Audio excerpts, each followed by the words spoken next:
Working Cows Podcast, episode 166. Welcome to the podcast that gives producers a platform to discuss and share paradigm-challenging practices. Practices that have increased the effectiveness of their operation and the joy that their families have received from this lifestyle.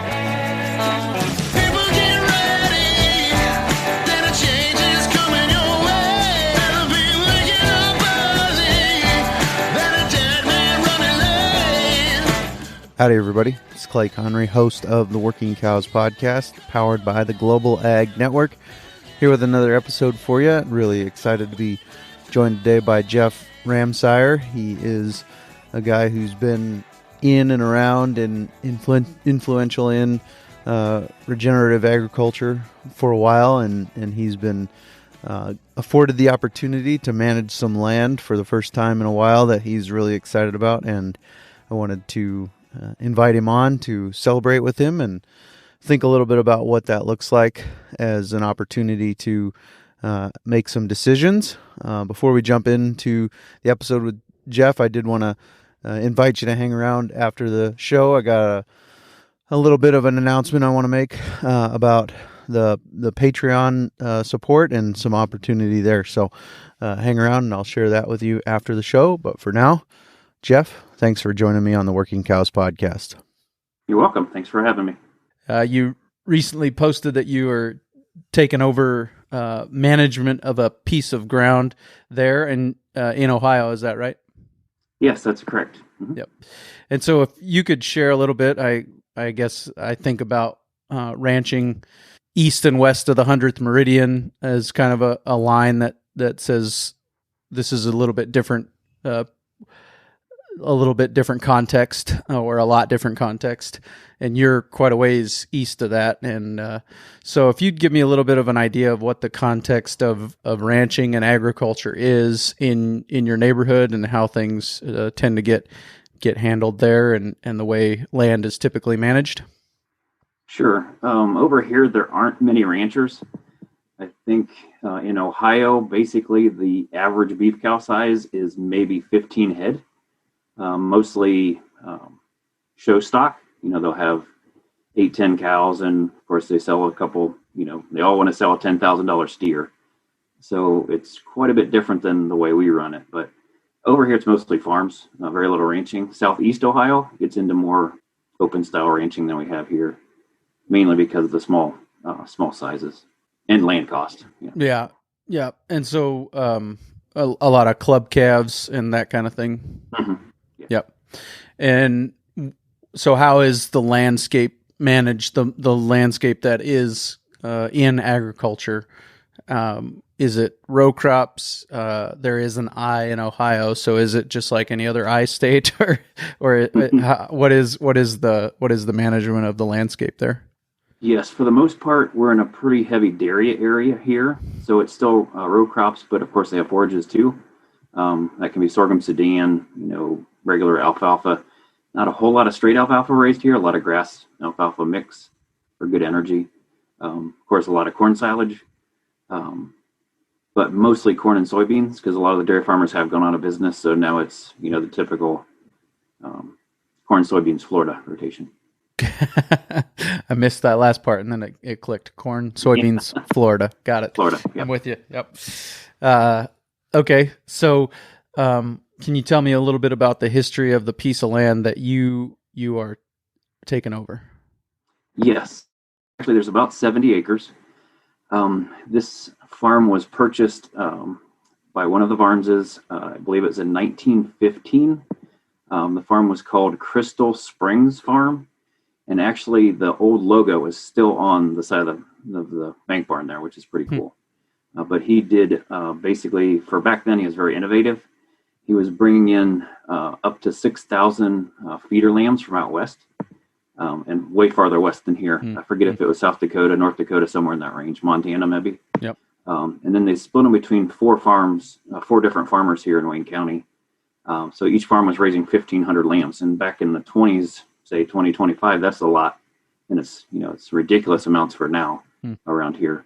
But that's what he did. He also raised buffalo. I believe they started that around the 40s. Pretty much as soon as they could start buying them, I guess they did, because they're already out there buying lambs, and then they got into the buffalo stuff too. Mm-hmm. And the patriarch that started it all, he kept buying basically any farm he could get attached to. So I think they said it was up to around 600-700 acres, but over the time with deaths and spreading the land out between heirs and stuff, most of it has gone, excuse me, out of the family. But this was the center of the farm and the start of the farm. So that's basically what's going on there now. It was ran by a guy that was an electrician, and he didn't really farm that much. So he rented out the crop ground and also rented out grazing after he got to a certain age. So they were basically doing corn and soybeans on the crops, and what would you call it? I guess it'd be set stocking the rest of the pasture. So. Was the crop ground was kind of the premium ground, and then everything that was marginal remained in grass? Yes. The crop ground is basically creek, what we'd call creek bottom, right beside creek. It's flat. There's a little bit of a hill in it, but nothing serious. And then from there, it basically goes straight up. Rough, kind of gullied out. There's two big springs on the farm that have created two big gullies because of that. So it'd be pretty tough to get equipment in there and do any kind of crops in that area. Sure. And the marginal land, did it remain in grass even to this day, or were like when around here in 2014, when corn went way high, there were move the swing set and plow up the yard because you want to have every acre you can in corn. Did that happen there too? No, it sounds like this has been in grass for many, many years. I'm not sure exactly how many, but at least back through the 80s is when they still had buffalo there. Because I remember going there as a kid, just driving by to see the buffalo, which we didn't see that many of over this way. So when you posted the picture of the opportunity, I guess probably remiss at this point, but congratulations, by the way, on the opportunity to have some land back under your management. So when you posted the picture, it looked like it was kind of bare tilled soil with some crop residue left on it. Is that what's been happening on that ground recently, or was that just a small piece of what you're managing? Yes, and actually, if you look to the corner of that picture, the upper left-hand corner, you can start to see the grass, but the sun was coming down, so you can't really see much there. But yes, corn and soybeans, that was corn. They took that off, I believe, 2 or 3 weeks ago. So that's the plan, is to start there. We'll graze that off and also bale graze in that area with our cows and my custom graze cows, and then kind of use that to get it started. Ideally, we want to plant some early cover crops there so we can graze there and let the old pasture rest a little bit. We're just not sure if that's going to work out yet. Just depends on weather, how muddy it gets and everything. Sure. Yeah, let's talk a little bit about the resource base of your area, where you're at in Ohio, what kind of rainfall you get, what kind of grasses you've got, some of those things. I should have looked up the actual rainfall before, but I know we're probably over 40 inches. I'm not exactly sure where we're at, but rainfall isn't usually a problem except through normally June and July. It's very hit and miss. Some years we'll have it every week, and some years it'll go till late August, early September. 2017, the water shut off about the middle of June. It didn't start up again until almost September. So that was, to us, that's a drought. Out west, that's probably normal, but that's just kind of how it is here. We're usually dry through July and August at least. And grasses, mostly an orchard grass, some fescue. We're not super heavy in the infected fescue here, more towards as you head south. Red clover basically grows out of the ground here. And I think that's because this region or this area was commonly in the small grains, clover, back to corn. Soybeans weren't normally in the rotation of the old guys. So there's always hard seed from clover, and if they let it seed out, then they get that clover too. So red clover seems to do really well. If you got open spots, you'll see some white clover started, but we don't normally plant that because it doesn't seem to produce near the forage that the red clover does for us.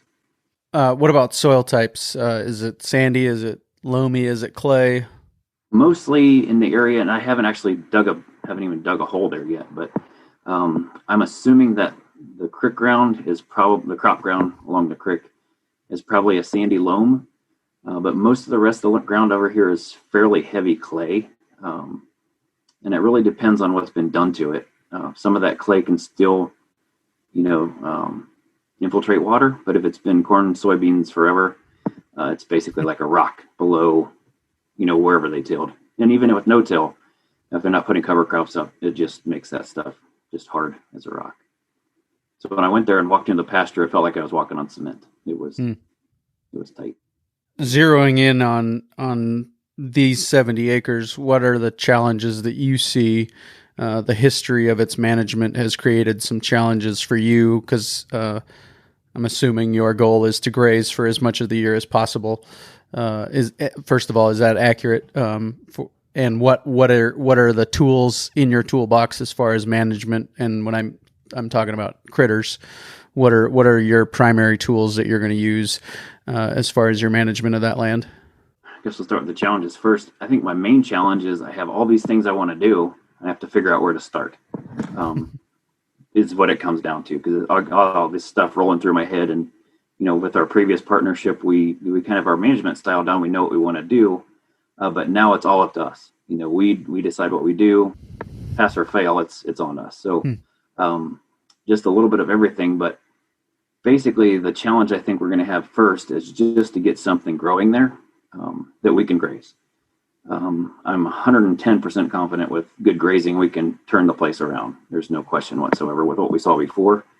As far as tools to use, I'm a real big fan. I call it constant cover cropping or something like that, but everybody else has a different name sometimes. But basically going in with a spring cover crop, say oats and peas, and then grazing that, and then coming back as the soil is warmed up with the summer annual, drilling it right in, no-tilling everything, but constantly grazing it also, in strips.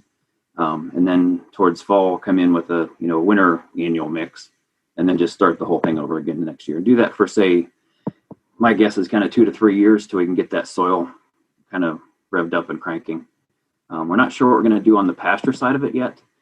For now, we might just drill in some Italian ryegrass or something like that to get some quick green, because we're pretty sure from looking at the grass that's there that it's been pretty whooped on. So I'm not sure how fast it's going to respond. I think it really needs rest more than anything. And I'm sure it needs nutrients, but we can get that with the cattle and, our other livestock. So I think mainly it's just, get something there that we can put the animals on and use the animals to do what we want to do. So this constant cover cropping, would the goal be to have a perennial growing there eventually? What does that practice look like? For this farm, because we have so many ideas of what we want to do, I think we just want to get it to a place where we can do what we want to do. Like you said, when we talked before, some of the opportunities, one of them is we'd like to have an on-farm store at the farm, because we're roughly a quarter mile from Worcester, Ohio, from the actual corporation line. And I forget how many people live there, several thousand, so a pretty good base of customers. So we might want to just say raise some vegetables in there, or raise something else, or we could come in with corns. I don't like soybeans myself, but we could come in with corn and maybe raise an old heritage style or something like that, something we could get a little bit more out of. And we are bringing the whole place, setting it all up to be organic eventually, transitioning to organic. So we could raise organic corn there. And this whole 60-inch row corn, I don't know if you guys heard of that out there, but that really sparked my interest when I saw that, because I actually have an Amish guy just south of us. We were on a tour there, and he's been basically running his ewes in his corn for the last 100 years. Basically, when the corn's over hip high, he puts the ewes in there, and they eat every weed in the place. And it just kind of blew my mind that, you could do that. But on 60-inch rows, you could put them in, when the corn's the same height, and you could run little stuff in there or whatever you wanted to run in there, as long as there's feed in the middle of the row. But that's something that's just kind of piqued my interest. But we could either just keep grazing that and probably run stockers, or finishing grass fed in there. It's wide open right now, so we're not really sure. Sure. But mainly just to get it kind of back to life. What kind of carrying capacity do you anticipate that place having? I mean, what kind of acres per cow is it in your neck of the woods? In our neck of the woods, like where we had our livestock partnership before to this place would be maybe 15 minutes. It's not that far away. So I think it'd be pretty close. What we could do there was on permanent pasture about 1 acre per cow calf pair, and then maybe a 1/4 acre of cover crops along with that. So it's fairly productive land once you get it, kind of back and rolling. A lot different than you guys out west, where it's multiple 10s, 20s, 30s, whatever for cow. Yep. What I'm looking outside, everybody around here would tell you 30.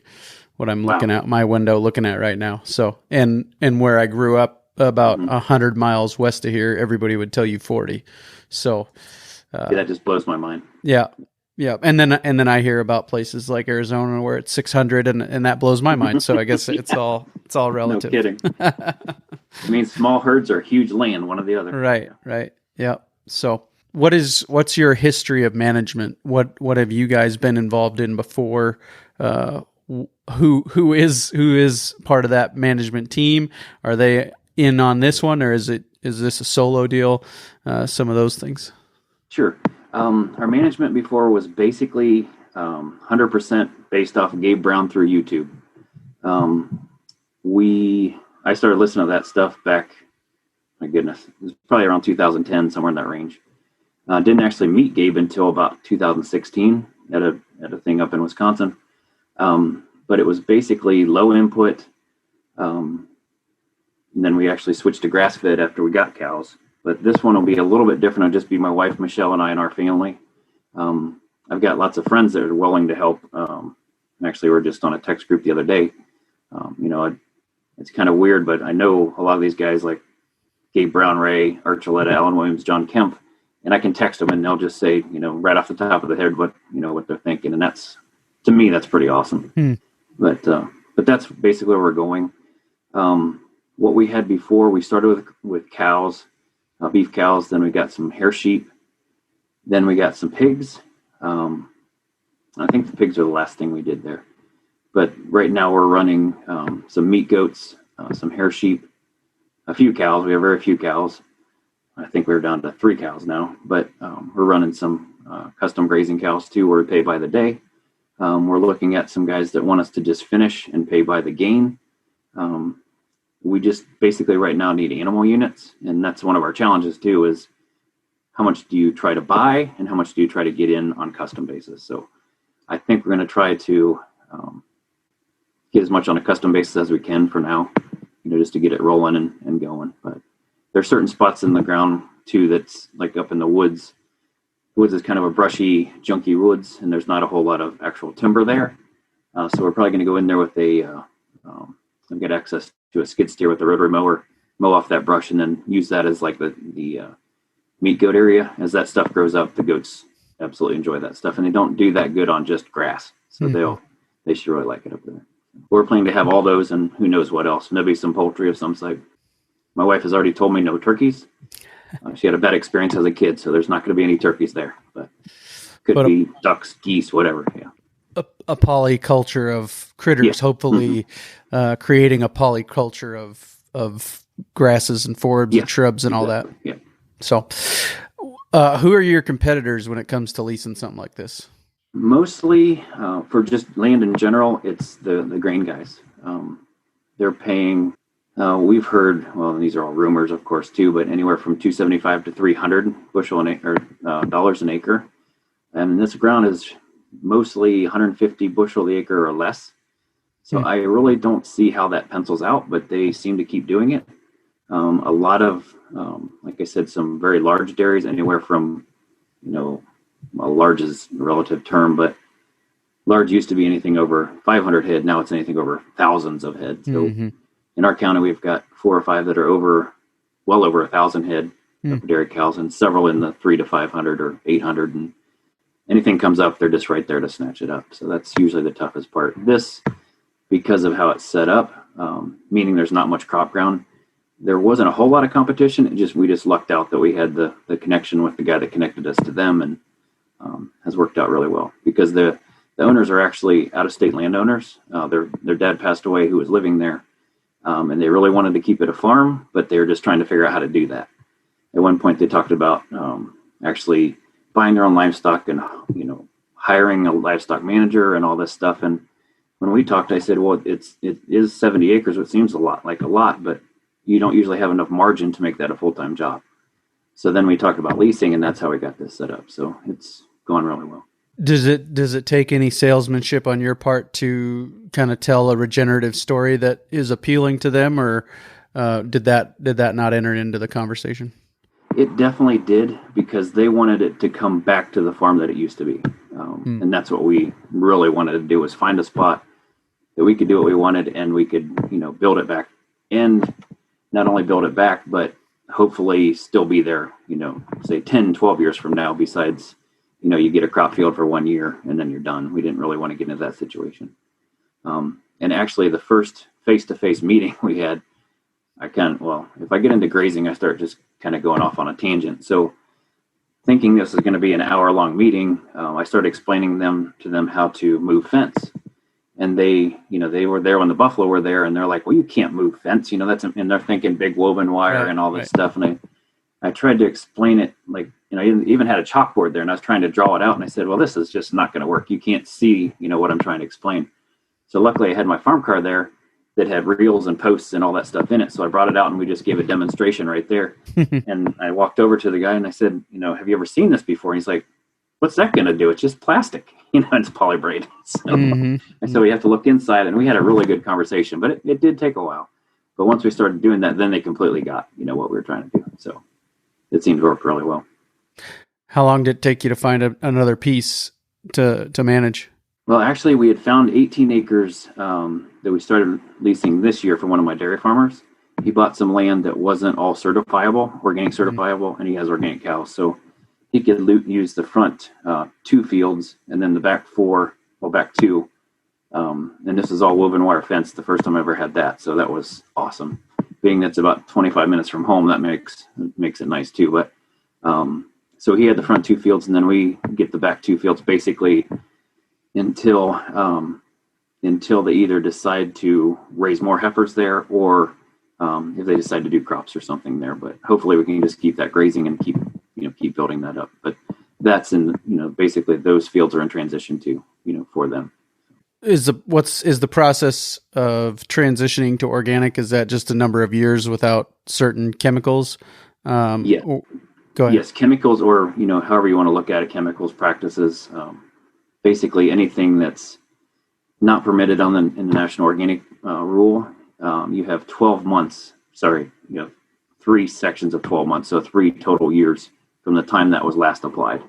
So depending on, most corn and soybeans, the last sprays normally go on, say, June, July. So you could actually harvest, if you put crops in there, you could harvest that on the 3rd year.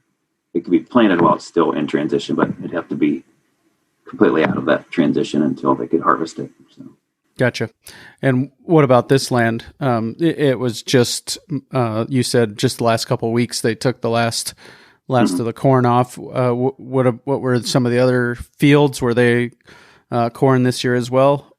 Yes, there's only 2 fields. I haven't had a chance to measure the second field, but I've got an app on my phone that I just turn on, drive around the field and measure it. So the first field's only about 7 acres. I'm guessing the other field might be 12, 13.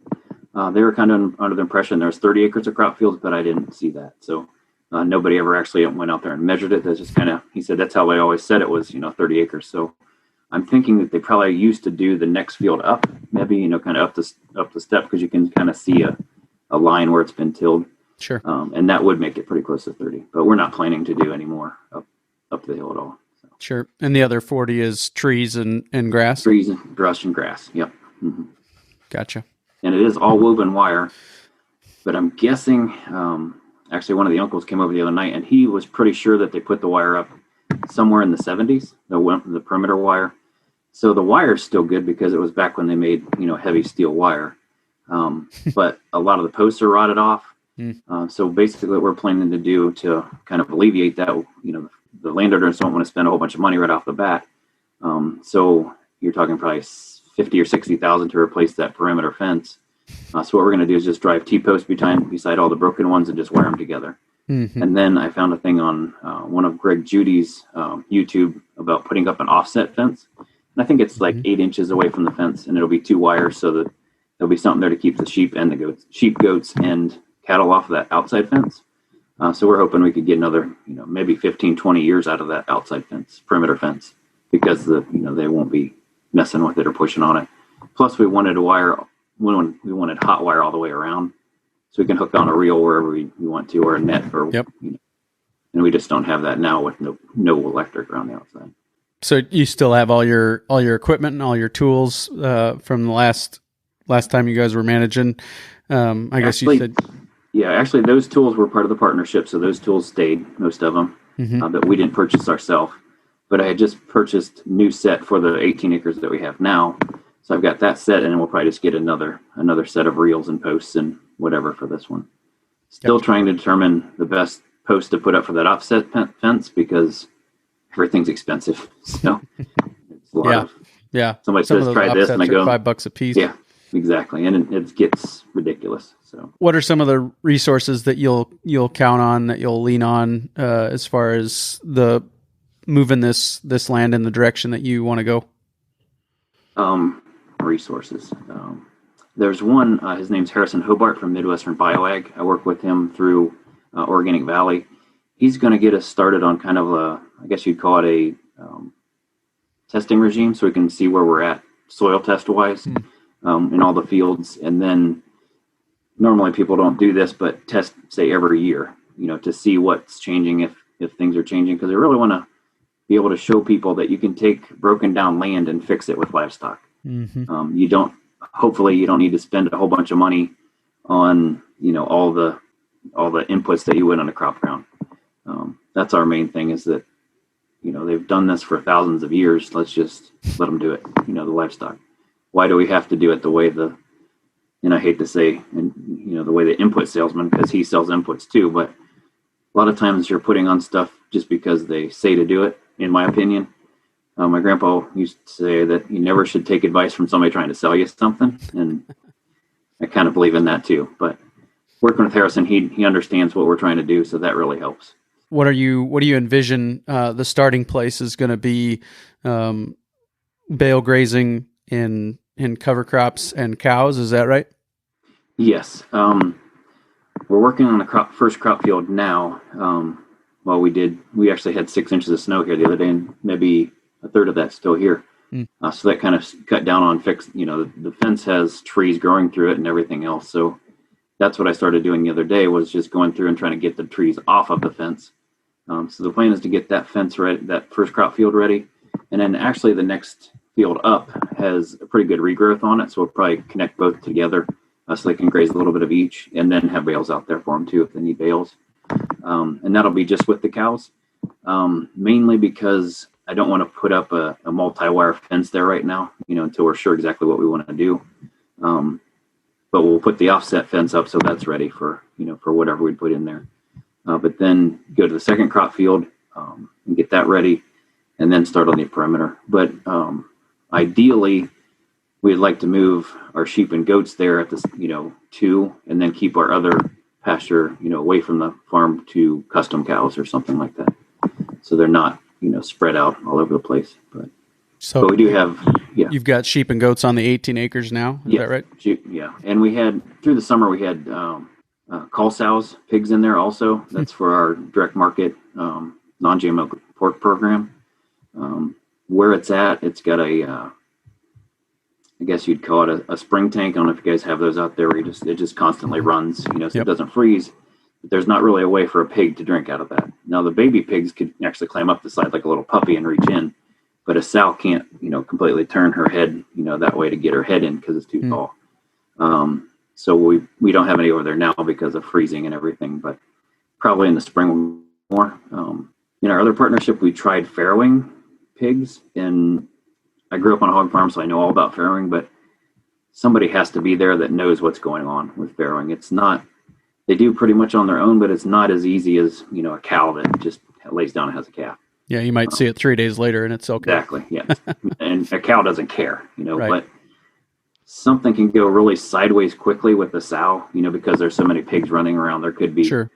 12 or 15 babies, if one or two get, knocked off or something or disowned, somebody's got to be there to see that. If not, they're dead. I mean, it's the cow would actually, again. The cow would actually prefer that you weren't there. Exactly. Yeah. Yeah. Luckily we have fairly calm cows, so they don't usually get aggressive about that. But I don't want to be there for that cow. That cow, right. She's done that forever. So why should I mess with it? Exactly. I think somebody asked me that the other day. And I think in our almost 5 years with that partnership, I actually helped 2 heifers calve. And one of them was because my wife was there and thought we needed to do it. I personally think it would have been fine. But we pulled, just twisted a little bit. And then I had one that came backwards. So sure. After we had our own breeding, the first year was a mess because they sold us, we basically bought heifers, the only heifers we could find. And they, just like everybody says, were bred to low birth weight Angus bulls. That's the kind of the common thing to say. So we found them, we bought them, they brought them in on a semi, we're done. But when you start getting silver calves out of black cows, you kind of start to wonder about the breeding. Yeah. And when you have a foot coming out bigger than your fist, you have some issues. So we pulled some of those. We actually lost a couple of those heifers. We actually lost a couple of heifers too, but we lost some of those calves because they just, not bred the way we wanted. And when you buy a pig in a poke, you get a pig in a poke. Yeah. The bull that was in the pasture with them was a low birth weight Angus bull, but the neighbor's bull was not. Yes, obviously. And it was funny because he even showed us the bull. This is the bull they're bred to. Yeah. Well, it's a high tensile woven wire fence where they were, so I'm pretty sure another bull didn't jump in on its own. So, hey, whatever. Sure. Yep. Let's talk about that marketing piece of this puzzle. You've got some of your own critters. You've got so you will be marketing some protein. You also are marketing the land and the grass to outside cattle as well, or outside ungulates. What is that? What are some of the marketing pieces of your business plan, and what are you shooting for there? Sure. For the most part, our marketing plan has been through Facebook, and just word of mouth. We have talked about doing a website many, many times, but it just seems we run out of time to get that done. And honestly, we don't want to pay somebody to do it. So far it's worked pretty good. During this whole COVID thing this year, we actually stopped advertising because we were running out of meat.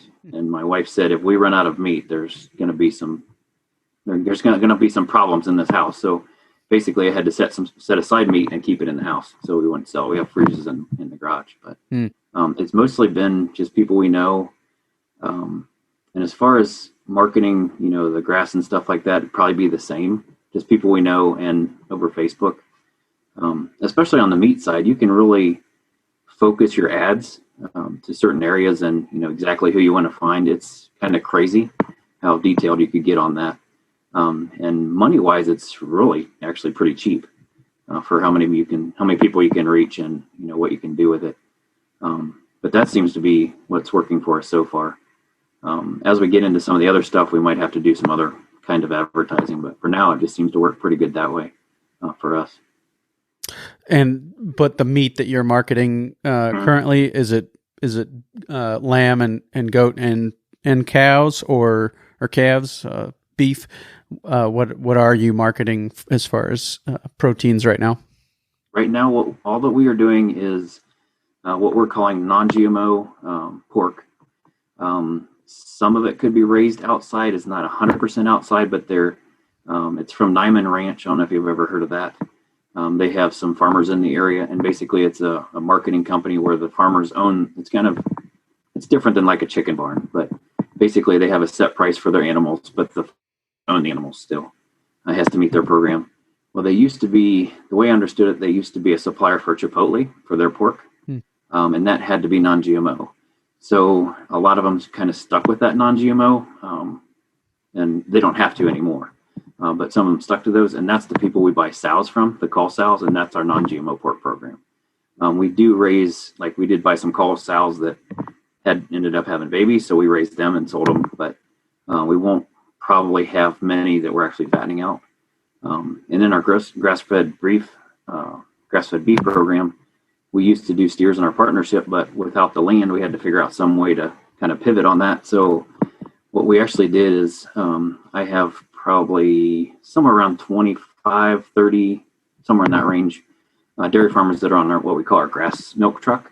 So they'd be organic grass-fed. So basically what I do is when we're, getting processing spots has been a nightmare. So when I find out when I got a spot, I'll just let all those guys know that, hey, I need to. And actually, we have a hotline through one of the farmers too, where we can put on, what people are looking for. So I just go on there and say, I'm looking for X amount of grass-fed beef, grass-fed cows, call cows, and just give me a call. So I have a list of people that usually call, or I have other guys come, bring us more. But and this might kind of sound kind of weird, but mostly what we do is jerseys. They're grass-fed jerseys. Meat quality can't be touched. I mean, it's the best you can get. But they all know that I don't want skinny cows and I don't want sick cows. I want cows that, missed breeding or had something, like a step teat or something where they dried them off and they weren't milking anymore or something. So they got some condition on them. I see that a lot with people that are marketing grass-fed beef. They're so lean that there's no fat in the hamburger, and you have to have fat in everything. And in my opinion, you have to have fat in everything to get flavor. So I don't want a skinny cow, and usually a skinny cow will be in that, something's messed up in their body, so they're not healthy, and then obviously the meat doesn't taste very good either. So we really focus on getting, really nice cows. Actually, I picked one up this summer for one of my farmers, and he said, this is the biggest cow I've ever had. And I was like, well, how big was it? And he didn't even know. He had no clue. We took it to the butcher shop, and I think she hung a 700-pound carcass. And this is a Jersey, so it was a big cow. But she was roly-poly fat. I mean, it was hilarious. But she didn't even want to get on because she's so used to just kind of laying around and getting fat. But it was different. But yeah, she ate really well. So, but that's what we do on our program. Eventually, we probably will get back into raising steers. I don't know that we'll actually get back into raising our own calves that much, mainly because it just doesn't have the profit margin we need with limited acres. If we had a place, and I'd love to have a place, say Southern Ohio, where you can still rent ground cheap and or buy ground cheap for, say, $1,200-$1,500 an acre. But up here, you can't touch it for $10,000. The last farm sold for $9,950. I just can't see how anybody, especially a grass-fed beef guy, can afford that. But the people that are around here doing it, they all have, 10 or 12 cows. And that, to me, that makes it seems like it would make it really tough to do anything. But because we were running, at the lowest point, we were running about 70 cows, and it was still tough to keep the cash flow going, because you're waiting so long. And the first year we kind of messed up. So we weren't selling steers until they were over 30 months. So we were sitting on that money for quite a while. I hope we have that all figured out now, but it's a completely different cash flow than either being a dairy farmer where you get a check every 2 weeks, or being a crop farmer where you get a check once a year. It's just not the same. It's harder to do. So what's the turnaround time from coming off of the dairy as a dry Jersey or out of the pig barn as a cull sow and until they're hanging at a butcher shop? Normally, I pick them up in the morning and drop them off that night or the next day. They're not at our place very long. We did have to do some call sows this year because the farmers I was usually getting from didn't have any at the time. So it gets kind of screwy with all the labels, but we basically got those and had them for 4 months, had them running on the pasture, non-GMO feed, for 4 months. So to us, we considered that non-GMO. For a purist, maybe it's not. I don't know exactly, but for us, that's pretty close. And it was so funny to watch those sows. We actually bought, growing up on a hog farm, what a typical commercial sow looks like. She's always white. She's never had any color on her. So basically, when we went to the auction, we didn't buy anything that was white. We bought speckles, spots, stripes, Hampshires, whatever, something different than just the typical white animal or white hog. And it was amazing how we got them off the trailer, and actually we didn't start leasing that place till maybe the middle of May. So we had pretty tall grass by that time. It's hip high. And I didn't know where these came from because they're just at the auction, but every single one of them came off and I started eating grass. It just blew my mind. Blew my brother's mind too, because he's a commercial hog farmer and he said they'd never eat grass. So of course I had to take a video and send that to him, but him and I get into some of those arguments several times, but and they just went to it and absolutely loved it. They had 11 acres to run on. There was one corner where there was a whole bunch of stumps and stuff piled up. That's where they always hung out. They'd be digging for whatever under there. So we actually only fed them like 2 or 3 pounds a day. And these are 600-pound sows, and not a one of them lost weight. I mean, they just packed it on eating whatever they could find out there. And they did do some rooting, excuse me, but not anything that really would, tear up the pasture. They just kind of rooted around the corners, and where those logs were there, you could see them pushing them around and, getting bugs or whatever from under them. So it was kind of a cool thing to see. Start off with this one, I guess. What scares you about this project? Whew. I try not to think of those. Try to avoid those. What scares me, ultimately is failure. Well, look, if it doesn't work, there's only kind of 2 people we can blame, and that's my wife and I. But at the same time, that's what I like. I like that challenge. But I would say that's the thing that kind of scares me the most. And the other one kind of in the back of my mind that scares me a little is, and I've talked about this with several other people, is we want to buy, say X amount, say we want to buy, let's just throw a number out, 30 meat goats and 30 hair sheep. So that's $200 a piece. That's a pretty good chunk of money. If we don't have it, where are we going to find that? It's just not the easiest thing to just go in as a grazer and say, I need, 25, 30,000. If I was a crop farmer that had, 500 acres and I need a $400,000 combine, here, go ahead. But it just doesn't seem to work that way with us. But I actually did, and you had her on your podcast. That's how I got a hold of her, was Mary Jo Ehrman. I did have a meeting with her. We haven't gone on her program yet, but she was able to just kind of pick apart our financing and get some of that finances and get some of that stuff separated out. So we were able to buy, I think we ended up buying 15 hair sheep ewes and a buck this fall. So that's a start. But I'd like to have, 100 or more. So I think that in the back of my mind, that's probably going to be our next challenge, but it might just be waiting one more year of custom grazing till we can buy more or something like that. But we do have kind of some side deals. We're connected with a lot of people, and I was just talking to somebody the other day that is actually a chef in Columbus, and she said, well, I have connections, and, maybe they'd want to finance you or something like that. So that's all completely open and up in the air. But I know there's people out there that are, I wouldn't say worried, but they're concerned with healthy food, and they do have some money, and they're willing to put that where, kind of put their money where their mouth is. So getting connected with those people might not be the easiest, but, I tell my wife it's always networking, and she thinks it's just always sitting around talking, but it is kind of the same thing. But you got to kind of have to do that to get the connection. So something to work out. I'm not really that concerned about it, but that would probably be my second one. What are those fears irrational on some level, given your experience? I don't know if irrational is the right word, but I think I have the experience to overcome most of that stuff. Is that what you're asking? Well, I'm more asking about like what you're doing. It works. It's proven to work. It's just kind of, I think sometimes it comes with the territory of being weird, as far as what you're doing, it's just another layer of, I know my neighbor's looking over the fence and seeing that I'm swath grazing cows. And I know he knows I'm doing it because he's the one who cut the swaths for me. Yeah. But he still kind of looked at you sideways. Yeah. Exactly. Yeah. Yeah. And if it doesn't work, then there's just one more notch in the belt that you've got to have. That didn't work. Yeah. You got to have that shiny green tractor, and you've got to have that bale processor for cows to survive through the winter. Yeah, and actually, that when you bring up tractor, this is the first time we will have a tractor because that comes with the deal. Yeah. It is I didn't look up the serial number, but it's somewhere around a 57 or 58 Farmall 300 with a loader on it. Nice. Narrow front end, homemade loader. I mean, it's quite a piece, but it does the job. It moves around, bale around. So sure. For me, that's going to be something different because I wouldn't say I've never owned a tractor, but not since I've had cattle or livestock. Because we had to mess with our antiques before, so maybe we'll get another antique around. But Right. Most people would say that's an antique, but I just never, I mean, with the partnership, we had them because it was a grain farm, but the beef farm could never pay for that tractor. I mean, never, ever.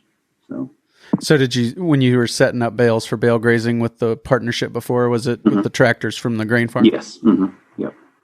Basically, the way that worked is the way it was supposed to work and the way it did work were a little different, but the way it's supposed to work was the partnership would buy hay from the grain side. Yep. Or corn stalks or whatever, whatever we baled up. And then we just set them out with the tractor. Sometimes we didn't have the right kind of hay. Like we had organic hay. So if it was good stuff, we couldn't afford to feed it to the cows. So we'd sell that to, a dairy farmer. And then we'd buy in, whatever grass hay we could find, because, that's one of our main things is having our babies when they should be had, so they can get through the winter cheap. I mean, we don't wean our calves. The only thing this year we won't have to wean it, but we are keeping back a bull calf to use. But because we have two pastures, we'll leave the mother with the bull calf at one pasture and move everybody else. But those were usually the only ones we weaned. Steers would leave on, heifers we'd leave on. And then heifers, we would expose them all. They're all exposed to a bull. Whoever breeds, whoever doesn't is grass-fed beef. So that seemed to work really well. And I can't remember who was talking about it. And it might have been one of the books I was reading, but they're talking about depreciation. And I think it was maybe the Rain for Profit, one of their videos. I can't remember, but it told you how to calculate that. Well, when I calculated all that and I sold the hamburger off that cow, she was worth more dead than she was alive, which is kind of handy. So you don't need to look at it that way, I guess. I don't know. Right. So if they bred, they bred. If they didn't, they didn't. So yeah. And that one year we bred for 30 days and said, that's it. We're just going to clean house. And we did. So. Right.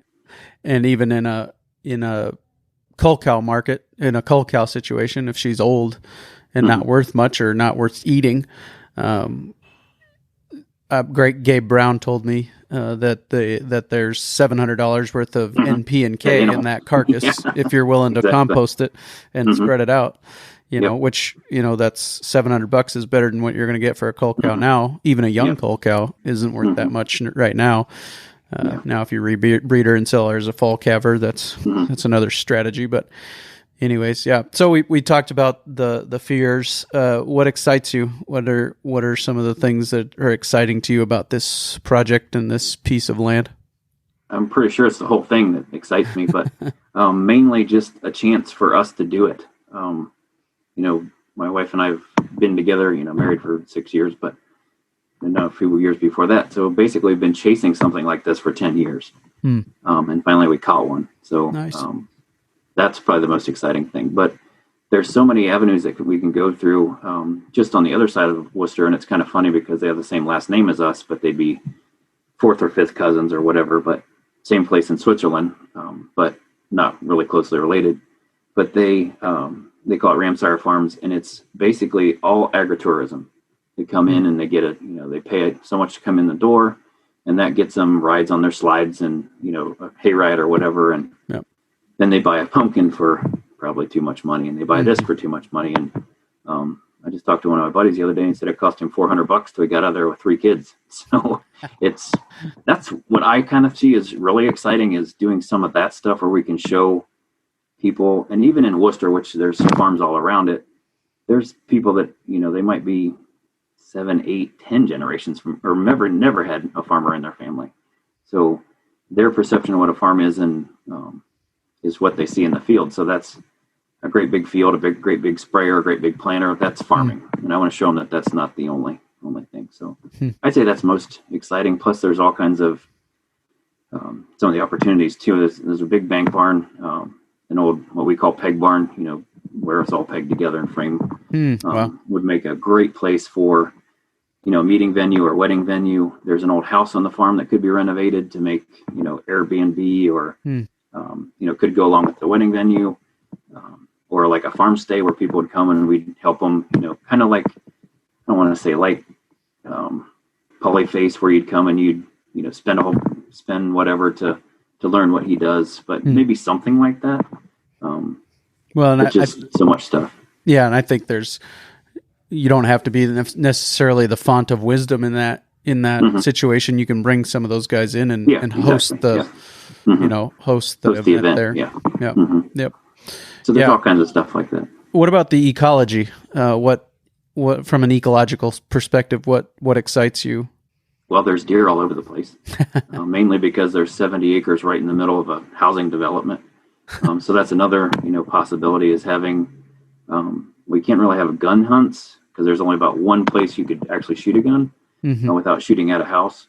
But, maybe have set stands and rent a stand by the day or, something like that. But being out in the fields just a couple times, I've seen easily 8 or 10 deer, a couple big bucks. Had a coyote walk out in front of the RTV the other day, so that was interesting. We would never see them that close, but we have guard dogs, so I'm not really that concerned about that. So. Yeah. From the hunting perspective, that's like slugs in a shotgun. Can't do that either. It's just archery. From where they are, it depends on what kind of slug gun you have too.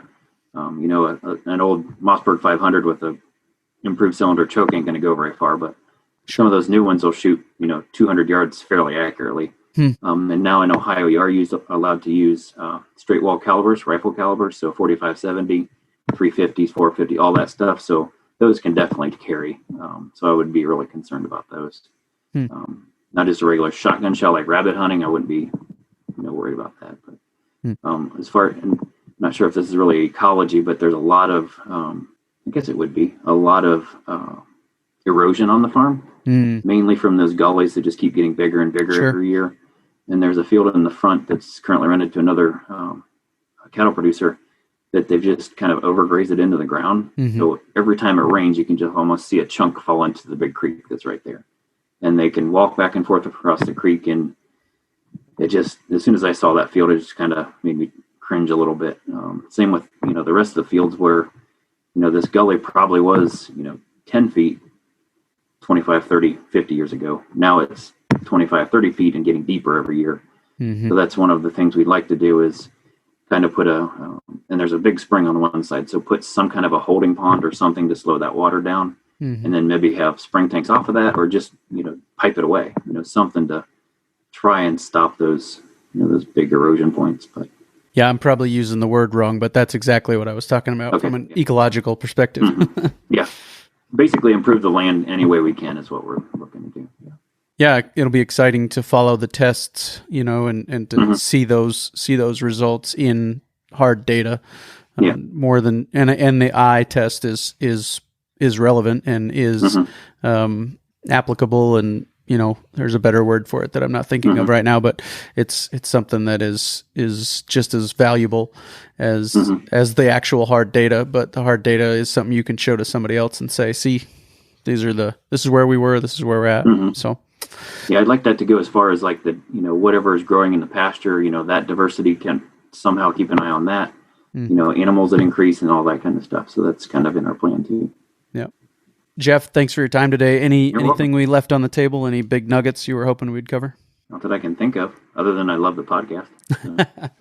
Well, thank you. I never thought I'd be invited to be on it. Let's put it that way. Oh yeah, no, I appreciate you. You've been a resource for me, pointed me in the direction some other resources that I've been able to make use of, and but yeah, no, I'm happy to have you, and I appreciate your social media presence. Anything there you want to share as far as how people can catch up with you?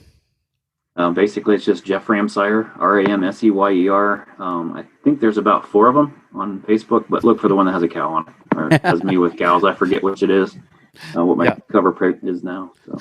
Sure. Well, sounds good. And then good. also wanted to mention the Facebook group that we started to Regenerative Farmers and Ranchers. I never thought we'd ever have 3,200 people on there. That just blew my mind. It was a winter Sunday afternoon. I thought, hey, I'm going to start one. Let's see what happens. And there's almost 3,200 people on there now. Has it even been going a year? No, I want to say it was somewhere around February that I started it. Right. That's what I was thinking. Exploded. Yep. Yeah. Yep. Yeah. And it's good. It's really good. So yeah, I'll link to all that in the show notes page for today, workingcows.net/166. So check out the show notes page at workingcows.net/166. Jeff, thanks for your time today. Yep. Thank you. that's an exciting time for Jeff and his family, and really look forward to seeing how that grows. And do jump into the Regenerative Farmers and Ranchers group on Facebook. It's a great group. There'll be links to that, as I said, in the show notes page at workingcows.net/166. As far as Patreon goes, Patreon has changed some things up over the last few months, and now gives people the opportunity to join for 1 year at a time, to support the podcast 1 year at a time. So if that interests you, I would invite you to head on over to patreon.com/workingcows and sign up. Anybody who signs up at the $20 level, which is the swag level, it will get a pretty neat new tumbler. They just rolled off the production line. I'll be sending them out to the supporters here in the next week or so.